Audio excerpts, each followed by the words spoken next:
Hello and welcome to Eloworx. In this video we look at how to rearrange workspace windows in Premiere Pro 2020. We do a lot more Adobe and how tech works videos on this channel, so if you like that, like and subscribe to us, and let's do this and raise your game.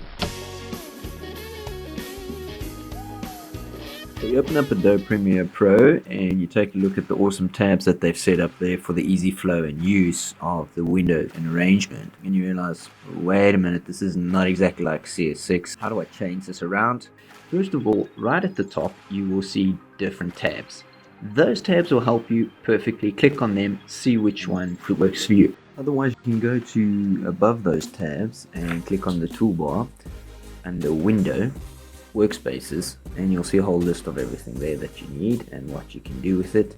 You'll have a reset to save layout. If you've changed one of the above ones, you can also change the above ones, save as new space, or edit the workspace, which we're going to do now. Now, before you run off and go, woo, yeah, got it, hold up. Within these windows, there are other windows you can move. You'll see I've got Edit Me and I've got on the right hand side a Watch Me. Those are my personal defaults that I set up. And how did I change them? I clicked on Editing CS 5.5 and I changed it a bit to make it easier. So the flow is easier for me. Now Elo flow. Anyway, so if I click on Edit Me, you'll see this is my layout. I've got my spectrums, I've got my sound, I've got my titles. So let's show you how to do this. Select any tab, left click and drag it. You'll see that it's on the left hand side there within a block. Green will mean that you're placing it on top. You don't want to put it on top. I want to put it in this specific block next to the source. So there it is on the left, drop it.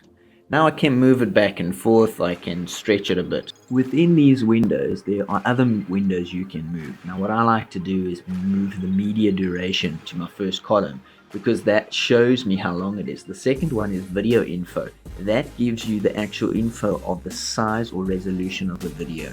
That can help you a lot to know what timeline to make. Now if I double click on my actual footage, you'll see that the source monitor opens right next to the program monitor. It's too small. So let's left click and drag it across into the gray block next to it. It's a purple tab. It's going to be next to the actual item I want. The rest of it will now expand and I can close this out. Close panel, hamburger menu, close panel. You don't need it, takes up extra space.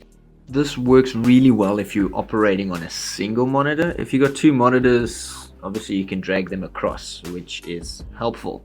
Don't worry about the system issues found there. That's got to do with my hard drive and my graphics card. Hard drive is stacked with videos just for you. Awesome videos coming up. Subscribe, like, hit the notification bell, and you'll know when we got a new video. Let's finish this off. Let's just take an example. I'm going to move this around so I can show you how to save it. So I want my tools at the top. Remember the purple bar.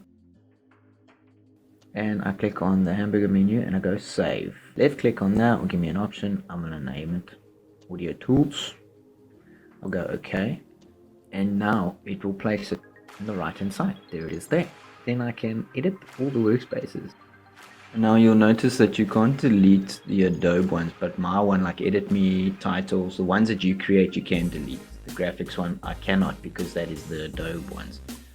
So you are able to delete if it gets too full. Now if we go to Audio Tools that we've just done, I can delete it, but if I click on the audio one, which is already Adobe one, I cannot delete. So you always have a backup to go to if you delete too many. And then if you want to have further discussion on these on the side here about production and meta logging and all that, we've got a further video. On that, we've got a full tutorial of this video about arranging or rearranging the Adobe windows. So go ahead and click on that one. That's the eye that's just popped up in the top right. And that will take you to a playlist with a whole lot more of Adobe videos, how-tos, even including Adobe Edition. And then the thumbnails after this video will take you to other how-to videos of even Photoshop. See you in the next one. Thanks so much. This is Eloworx. Raise your game.